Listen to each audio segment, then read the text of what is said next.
तो अब हमने सबकी क्या लिख दी है, प्रॉपर्टीज सबकी लिख दी है, स्क्वायर, रेक्टेंगल, पैरेललोग्राम, रोम्बस और ट्रेपेजियम, इन सब की हमने प्रॉपर्टीज भी लिख दी है। और थोड़ा डिटेल में देखेंगे कि इनमें और क्या क्या है, ठीक है। तो पहले स्क्वायर है, स्क्वायर की हमने पहले बात कर ली, all sides are equal, opposite angles are sorry opposite sides are parallel, opposite sides are parallel, ठीक है। ऑल एंगल्स आर ऑफ, सारे एंगल्स कितने डिग्री के हैं, 90 डिग्री के हैं। Diagonal bisect each other at 90 degree, यानी कि अगर हम ए से सी को मिलाएंगे, ए से सी को मिलाएंगे और डी से बी को मिलाएंगे, तो जब ये एक दूसरे को जहां पर काटेंगे, ठीक है ना, वहां पर कितने डिग्री का एंगल बनेगा, 90 डिग्री के 4 एंगल बन जाएंगे।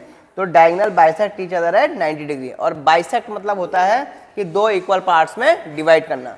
बाइसेक्ट का मतलब क्या होता है, दो इक्वल पार्ट्स में डिवाइड करना। अगर मैं बोल रहा हूँ कि ये नीला वाला जो स्केच है वो काले वाले को काट रहा है, बाइसेक्ट कर रहा है, तो बाइसेक्ट कर रहा है इसका मतलब ये एक दूसरे को, मैंने बोला कि both are bisect each other, ठीक है। तो एक दूसरे को बाइसेक्ट कर रहे हैं, तो इसका मतलब क्या है कि नीला वाला काले वाले को दो बराबर पार्ट में इक्वल डिवाइड कर रहा है और काला वाला नीले वाले को 2 इक्वल पार्ट्स में डिवाइड कर रहा है, यानी कि दोनों एक दूसरे को बराबर 2 पार्ट्स में डिवाइड कर रहे हैं। तो बाइसेक्ट का मतलब ये होता है, समझ में आया।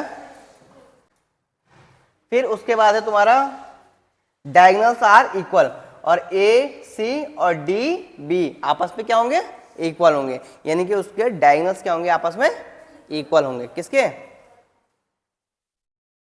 स्क्वायर के, स्क्वायर के डायगोनल्स आपस में क्या होंगे, इक्वल होंगे, ठीक, समझ में आया।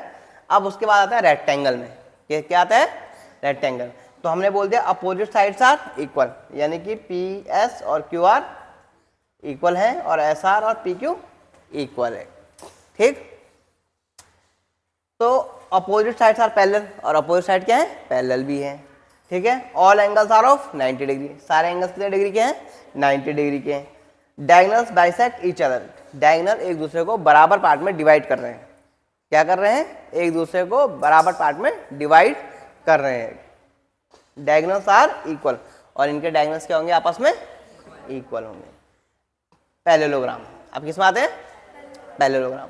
तो पैरेललोग्राम क्या है, opposite sides are equal, opposite sides are parallel, ठीक है।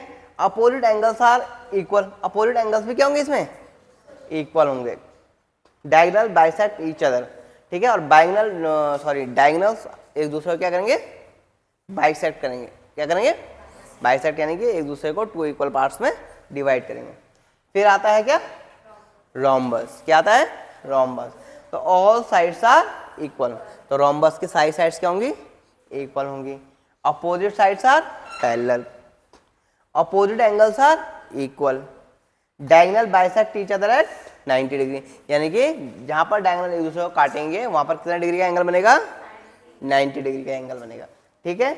और डायगोनल्स आर इक्वल, डायगोनल क्या होंगे इसके, इक्वल होंगे, ठीक है। पर ध्यान रखना ये वाले एंगल क्या है, 90 डिग्री के नहीं होंगे, ठीक। उसके बाद आता है ट्रापेजियम, इसमें आता है हम। तो ट्रापेजियम की क्या है, तुम्हारी सिर्फ एक ही प्रॉपर्टी है कि उसका एक साइड का पेयर है ना, जो तुम्हारा अपोजिट साइड का जो पेयर है, यानी कि एक पेयर साइड का क्या होगा, पैरेलल होगा, क्या होगा, पैरेलल, बस, ठीक है। जैसे एल ए और जीओ क्या होंगे, आपस में पैरेलल होंगे, ठीक है, समझ में आया, ठीक है। क्वाड्रिलेटरस के सारी प्रॉपर्टीज में समझ में आ गई, ठीक। अब इसको आराम से लिख लो, फिर बात करते हैं आगे, ठीक है।